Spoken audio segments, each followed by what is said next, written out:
성탄의 은총이 성도 여러분과 함께 하시기를 축복합니다. 서로 마주 보시고 한번 축복해 주시기 바랍니다. 성탄의 은총이 함께 하시길 바랍니다.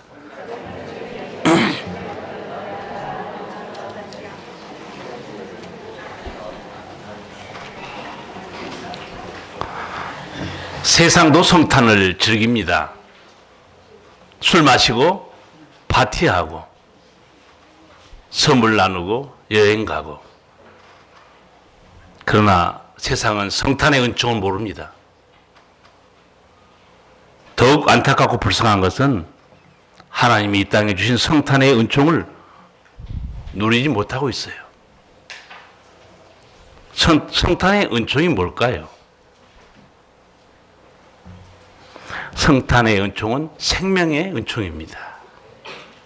하나님께서 우리를 살리시려고 예수님을 이 땅에 보내셨기 때문입니다. 성탄의 은총은 임마누엘의 은총입니다. 예수님이 오셔서 영원토록 우리와 함께 계시기 때문입니다. 성탄의 은총은 샬롬의 은총입니다. 하나님과 우리의 사이의 평화가 이루어진 거죠. 그리고 이웃 간의 평화가 있고, 더 중요한 것은 나와 내 자신과의 평화가 이루어진 겁니다. 자기를 저주하고 학대하고 산 사람이 거듭나고 나서 나는 사랑받기 위해 태어난 하나님의 존귀한 자녀다. 영적 자긍심을 갖게 하신 그 사건이 뭐냐? 예수님이 오셨기 때문에 그렇습니다. 여러분, 우주 공간에 찬양한 지구를 봤을 거예요. 그렇게 아름다울 수 없습니다. 새까만 우주 공간에 하얀 구름에 덮여 파랗게 빛난 보석 같은 지구, 얼마나 아름답습니까? 신비할 정도입니다. 제가 본 행성 중에 지구와 같이 아름다운 행성은 없습니다. 하나님께서 창조하신 이 세상을 찬양한 노래도 있습니다. 참 아름다워라. 주님의 세계는 저 아침 해와 저녁 노을 밤 하늘 빛난 별, 망망한 바다와 늘 푸른 봉우리 다 주 하나님의 영광을 잘 드러내도다. 믿지 않은 사람도 광대한 우주, 신비한 우주를 보면요, 조물주를 생각합니다. 어떻게 저렇게 광대한 우주를 만들었을까? 그래서 사도 바울이 창조물을 보시면 거기에 하나님의 신비와 지혜와 능력이 있다, 그렇게 말하고 있어요. 그러니까 우주는 보이지 않는 하나님의 설교입니다. 우주를 통해서 하나님께서 하나님의 능력, 하나님의 전능하심, 하나님의 지혜를 말하고 있다는 거죠. 하나님께서 창조하신 이 지구는 아름답죠. 그러나 인간이 사는 세상은 전혀 다릅니다. 성경은 우리가 사는 세상을 뭐라고 말하는지 아십니까? 흑암의 땅, 죽음의 땅이라고 말합니다. 우주 공간에 파랗게 빛나는 아름다운 지구가 왜 흑암의 땅일까요? 왜 어둠의 땅일까요? 공중의 권세 잡은 자, 원수 마귀가 역사하는 땅입니다. 죄가 다스리는 땅이에요. 그래서 인간 사는 세상에 가장 무서운 게 인간입니다. 죄에 붙들린 인간이 가장 무서운 존재예요. 뉴스를 보세요. 어제도 그제도 오늘도 내일도 끊임없이 끔찍한 뉴스는 계속되고 있습니다. 그래서 성경은 이 세상이 어둠의 땅이다, 흑암의 땅이라고 말하고 있습니다. 사탄의 권세가 역사하는 땅이에요. 우주 공간에서 바라볼 때 그렇게 아름답고 파랗게 빛난 지구가 흑암의 땅이다니 믿어집니까? 인간은 겉모습만 보고 있어요. 영적으로 보면 이 땅이 어떤 땅인지 다 보입니다. 우주에서 볼 때 아름답고 파랗게 빛난 지구에 질병의 고통이 있다니 슬픈 일입니다. 시기와 질투 때문에 죽어가다니 슬픈 일이에요. 이 아름다운 지구에 가난의 고통 때문에 죽어간 사람이 있다니 슬픈 일입니다. 아침에도 잠깐 뉴스를 봤어요. 40대 가정이에요. 애들이 13살, 12살, 10살인가? 생활고를 못 이겨서 숨진 채 발견됐어요. 지구가 아름답습니까? 세상은 고통과 죽음이 있는 곳이고 눈물을 흘릴 일이 많은 곳이 세상입니다. 아름다운 지구에 죽음의 이별의 눈물이 있어요. 이 아름다운 파란 지구에 물어뜯고 죽이는 고통이 있어요. 여러분, 세상에는 잘생긴 사람 굉장히 많아요. 미인도 없고 훈남도 많습니다. 옆 사람 한번 견눈으로 쳐다보세요. 바로 쳐다보고 욕하니까. 견눈으로 쳐다보세요. 잘생겼죠? 미인이고 훈남이죠. 그런데 미인과 훈남 마음 속에 뭐가 있는 줄 아세요? 예수님 말씀 한번 들어볼까요? 너희 마음에서 나오는 것이 악한 생각들이다. 살인과 간음과 음란과 도적질이다. 얼마나 슬픈 일입니까? 그렇게 아름답게 생긴 인간들 마음속에 죄로 인해서 더럽고 악하게 타락되어 있다니 슬픈 일입니다. 성경은 인간의 삶을 수고라고 표현합니다. 시편 90편, 모세가 유일하게 쓴 시가 한 편이 있습니다. 시편 90편. 지혜의 시입니다. 반드시 읽어봐야 됩니다. 우리 인생은 이렇게 말해요. 우리 연수가 70이요 강건하면 80이라도 그 연수의 자랑은 수고와 슬픔뿐이요 신속히 가니 우리가 날아가나이다.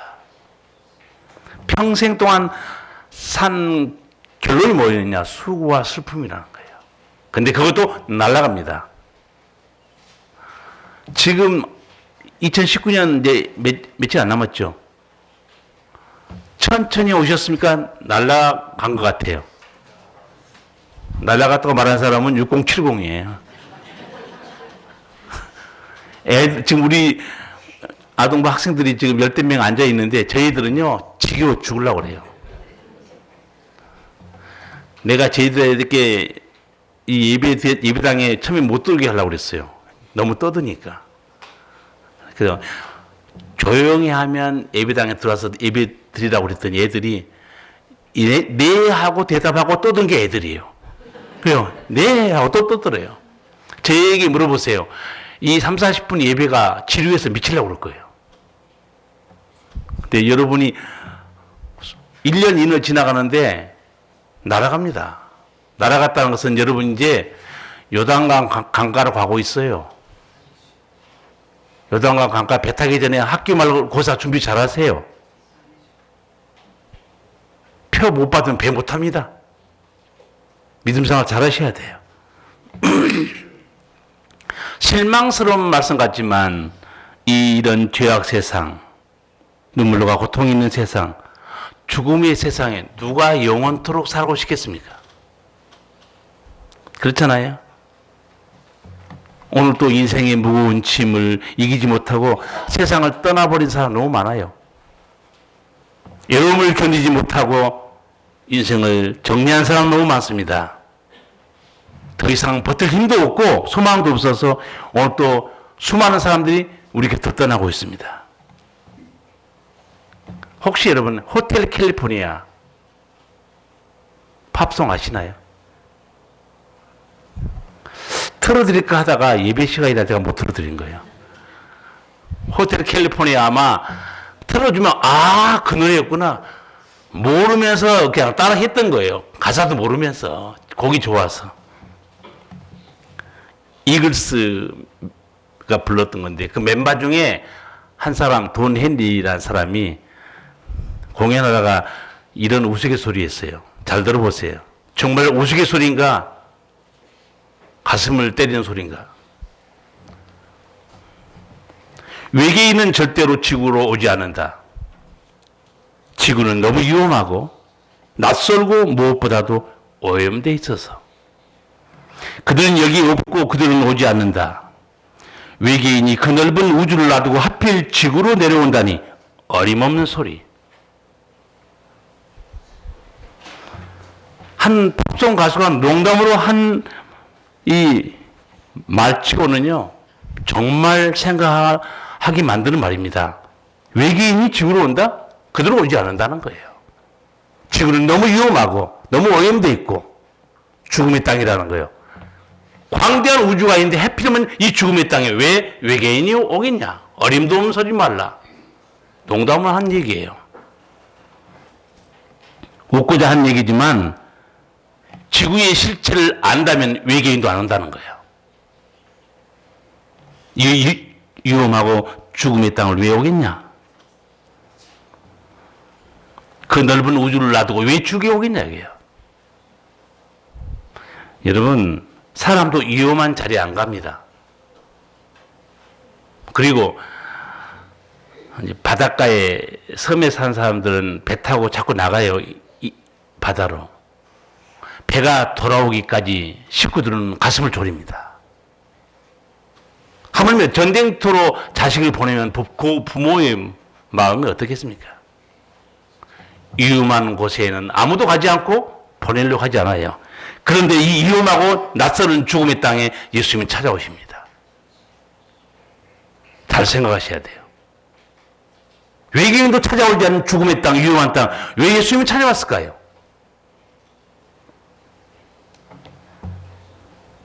(13절) 한번 같이 한번 읽겠습니다. 저희가 떠난 후에 주의 사자가 요셉에게 현몽하여 가로되 헤롯이 아기를 찾아 죽이려 하니 일어나 아기와 그의 모친을 데리고 애굽으로 피하여 내가 내게 이르기까지 거기 있으라 하시니 아멘. 그렇잖아도 죽음의 땅이고 고통의 땅이에요. 눈물 흘릴 수 있는 땅입니다. 물어뜯고 죽이는 땅이에요. 근데 예수님이 이 땅에 오자마자 어떤 사건이 터지는가? 예수를 죽이려고 그래요.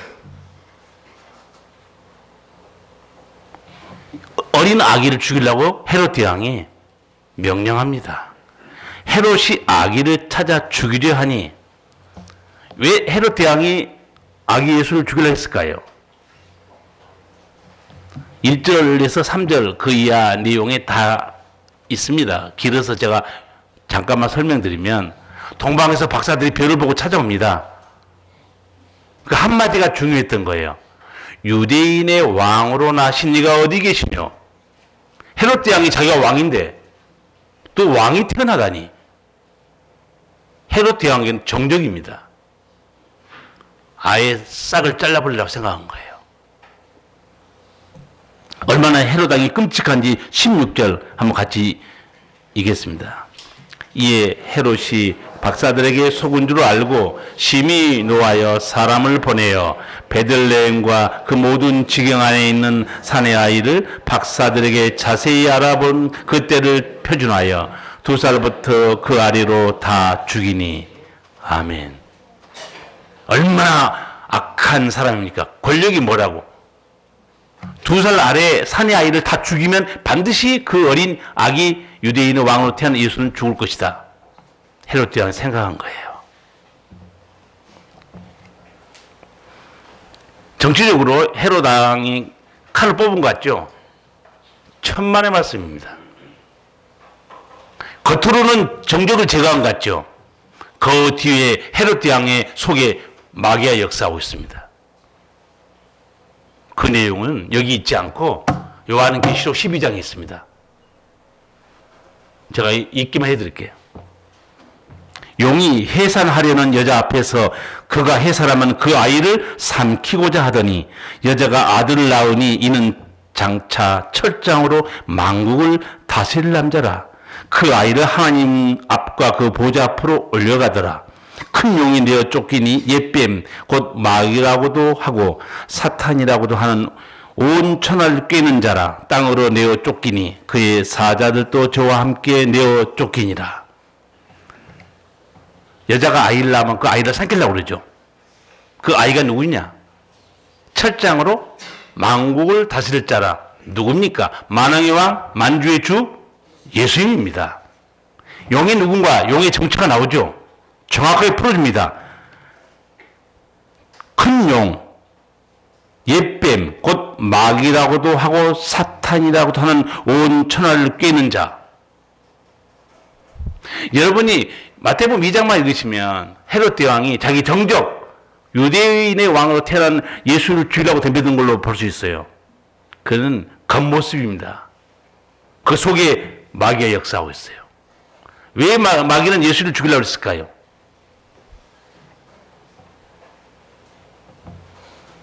집에 가서 곰곰이 생각해 보세요. 답이 안 나오면. 왜 마귀는 예수님을 없애려고 했는가? 마귀는 자기가요, 예수님이 말했어요. 마귀는 뭐라고 말한 줄 아세요? 세상 임금이라고 그랬어요. 자기가 왕노릇하고 있었습니다. 누가 올 때까지 왕노릇 한 거예요? 예수님이 올 때까지. 우리 성탄절을 지금 이제 예배 드리고 성탄절을 세상 사람들 지키고 있는데 아기 예수 딱 들어옵니다. 사람이에요. 악입니다. 아무도 눈치 못 채요. 예수님의 실상이 누군지 아세요? 이사야가 예언한 걸 제가 읽어드릴게요. 이는 한 아기가 우리에게 낳고 한 아들을 우리에게 주신 바 되었는데 그 어깨는 정사를 메었고 그 이름은 기묘자라 못사라 전능하신 하나님이라 영존하신 아버지라 평강의 왕이라 할 것입니다. 아기? 단순 아기가 아니었어요. 전능하신 하나님이에요. 영존하신 아버지예요. 평강의 왕입니다. 감히 마귀가, 피조물인 마귀가 전능하신 하나님에게 손을 댈 수 있습니까? 꿈도 못 꿀 일입니다. 예수님도 말씀했어요. 교회를 세우시면서 예수님이 하신 말씀이 있어요. 음부의 권세가 이기지 못한다. 음부의 권세가 뭡니까? 사탄의 권세, 죽음의 권세입니다. 절대 사탄과 죽음의 권세는 교회를 흔들 수 없다는 거예요. 왜? 교회의 머리가 누굽니까? 예수님이에요. 교회의 주인이 누군가? 예수님이에요.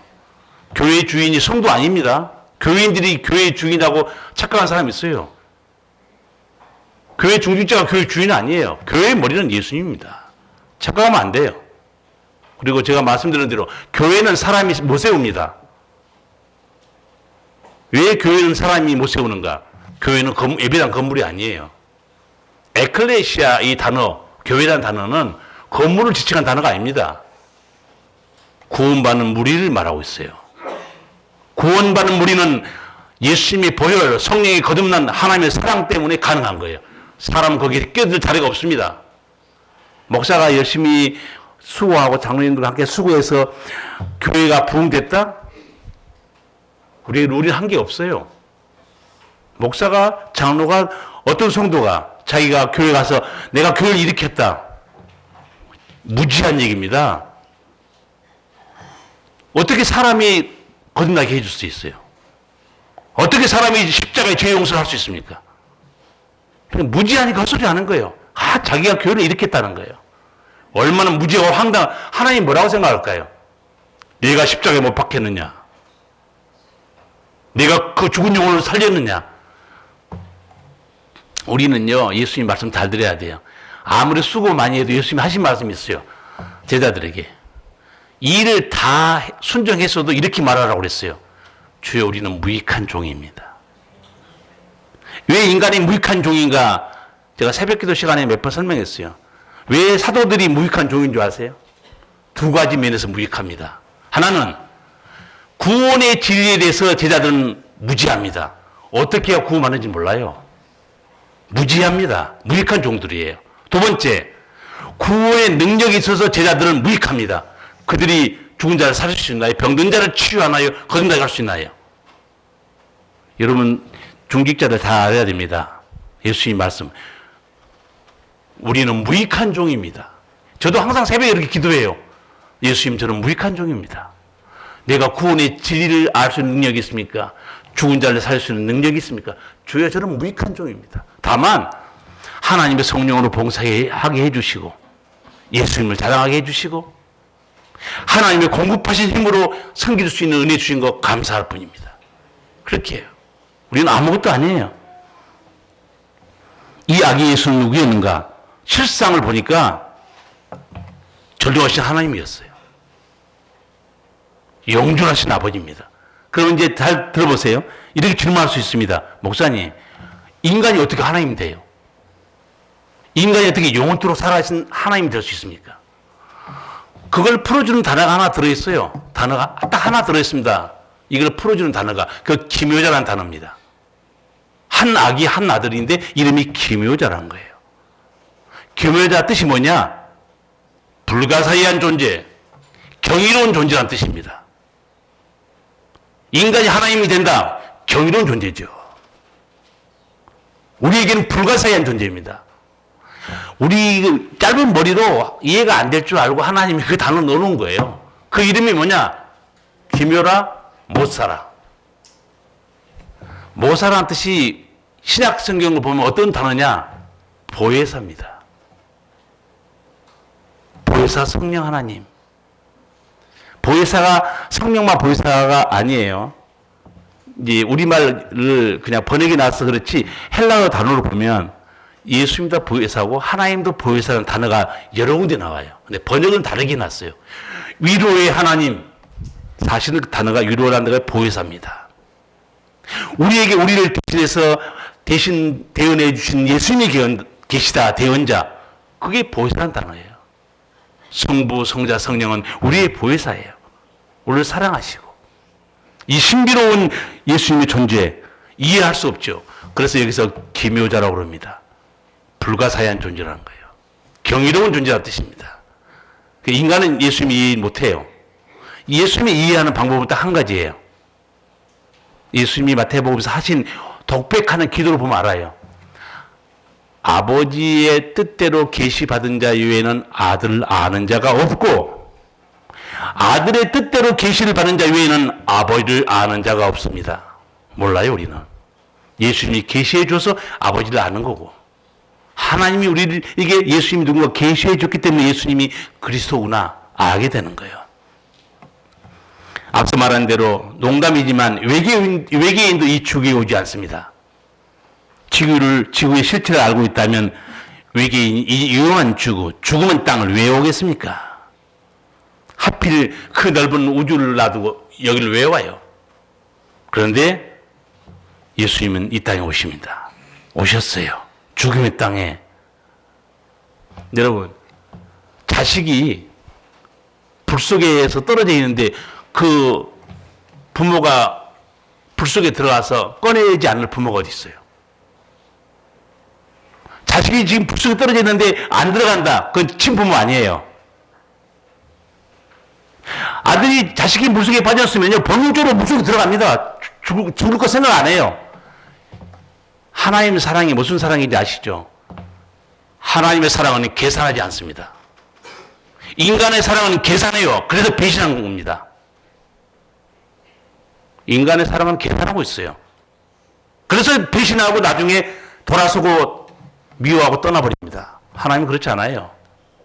하나님의 사랑에는 계산서가 없습니다. 사랑 그 자체예요. 자식이 불속에서 죽어가는데 거기 들어가지 않을 부모가 어딨냐고요. 그래서 기독교 종교는 신을 믿는 종교가 아니에요. 나를 지으신 아버지를 믿는 겁니다. 아버지의 사랑을 아는 거예요. 이걸 모르고 교회 다닌다. 나는 기독교 신을 믿는다. 그 종교 생활하고 있는 사람입니다.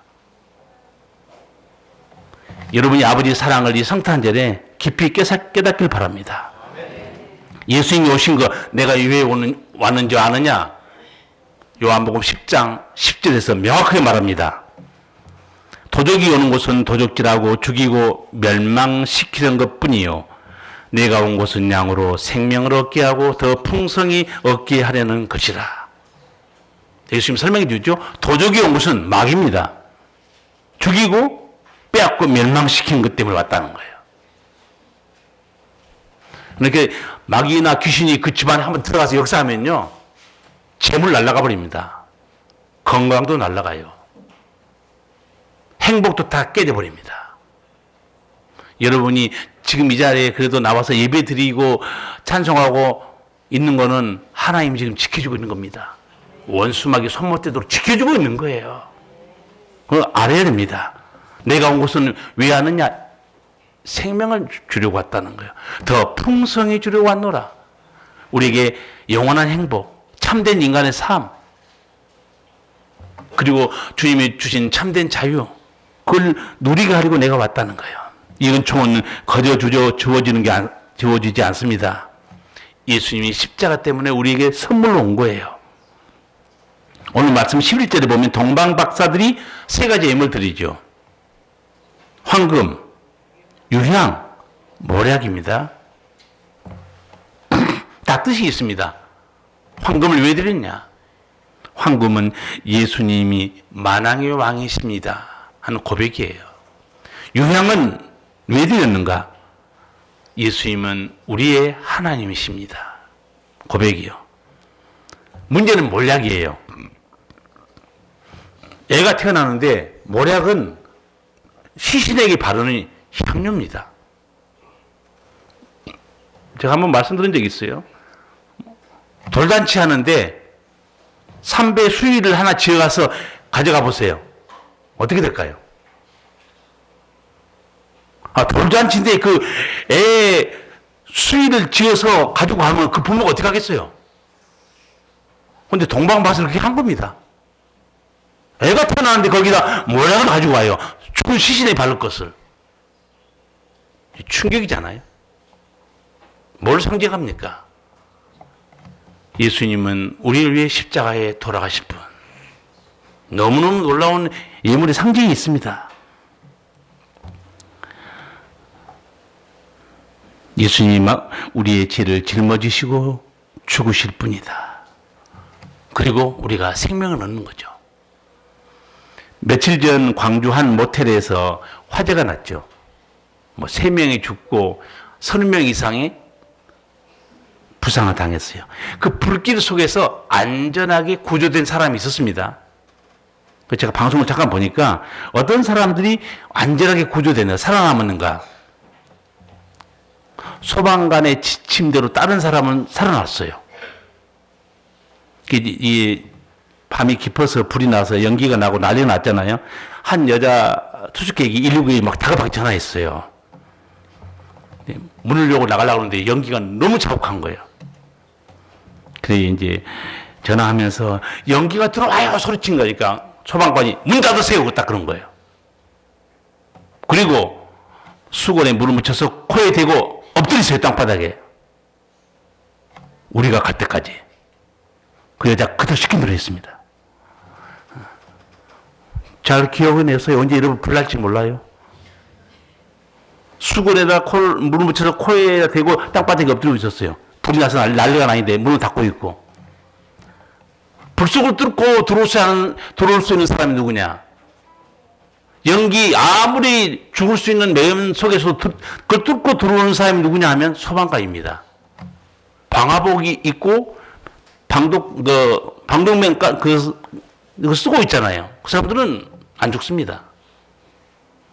소방관의 지침대로 다른 사람 살았어요. 두 번째 한 남자는 군대에서 배웠다고 그러더라고요. 그래서 화재 때 어떻게 해야 되는가? 이 남자도 결국은 문 닫고 수건에다 물 묻혀서 코에 맞고 땅바닥에 엎드려 있었는데 이 사람은 거의 기절했어요. 근데 결국은 소방관이 들어왔습니다. 문 부시고 들어왔어요. 다 끌어냈어요. 다시 살았습니다. 다 아는 뉴스를 왜 말씀드린지 아세요? 불나면 소방관 지침대로 해야 삽니다. 지옥의 불길에 떨어지고 있는 사람들 예수님의 지침대로 해야 삽니다. 자기들 사람 구원 없어요. 보세요. 불길에 들어가도 죽지 않는 어떤 독가스가 나와도 살 수 있는 완벽한 장비를 갖춘 사람이 소방관입니다. 우리 예수님도 마찬가지예요. 그리고 어떤 죄악에 헤매고 죽어가든 예수님은 다 구원하시는 능력이 있습니다. 믿으셔야 돼요. 살고 싶으면 예수님의 말씀을 따르시기 바랍니다. 회개하라면 회개하시면 되고 주만 믿으라면 주만 믿으면 됩니다. 그 짧은 머리 굴리면 안 돼요. 믿음 생활할 때 가장 치명타가 뭔가 제가 여러 번 말씀했어요. 믿음 생활하는데 가장 치명타가 뭔지 아세요? 내 생각입니다. 진리도 아닌 내 생각에 붙들려가지고 이거는 맞고 저건 틀리고 그 사람 소망간 지침 따르지 않고 죽는 사람 똑같아요. 예수님 말씀하신 대로 따라가야 되는데 제가 그래서 아주 쉽게 결론을 내줬어요. 몇 달 전에 설교하면서 묻지도 마시고 따지지도 마시고 그 말씀 믿으시면 돼요. 믿으면 나중에 알게 됩니다. 성령께서 알려줘요. 아, 진리였구나. 내가 죄인이었구나. 우리 주님만이 영원한 구원자구나. 성령께서 하나님의 영이 다 깨닫게 해줍니다. 알지도 못하면서 자기 생각 때문에 죽음의 길로 가고 있는 거 어리석은 사람이에요. 제가 설교 서두에 말씀했습니다. 세상도 성탄을 즐기고 있어요. 술 마시고 파티하고 선물 나누고 여행 다니고. 그러나 성탄의 은총을 모릅니다. 성탄을 통해 우리에게 주신 하나님의 그 놀라운 선물도 몰라요. 그런데 여러분은 지금 성탄의 은총을 받은 사람들입니다. 그럼 예수님이 이 지옥 불길이 덮치고 있는 이 죽음의 땅에 와서 예수님이 마치 119처럼 우리를 구원했죠. 여러분도 사명이 있습니다. 여러분도 어떻게 해요? 산소통 메고 길거리에 나가셔야 돼요. 시원하게 하는 산소통, 성령의 말씀이죠. 이 성탄절을 맞이해서 여러분이 나도 사랑의 119, 생명 살리는 119, 도움의 손을 펴는 119, 119로 여러분 살아가야 되는 사명을 받은 거예요. 왜? 구원의 빚을 졌잖아요. 이것이 성탄의 은총을 받은 우리가 해야 될 사명입니다. 성탄의 선물을 받은 우리가 두 가지는 그래도 고백하고 가야 좀 염치가 있을 것 같아요. 두 가지 따라서 하시면 됩니다. 첫 번째, 따라서 하세요. 하나님이 죄악 세상에 죽어간 우리를 살리려 예수님을 보내주신 것 감사합니다.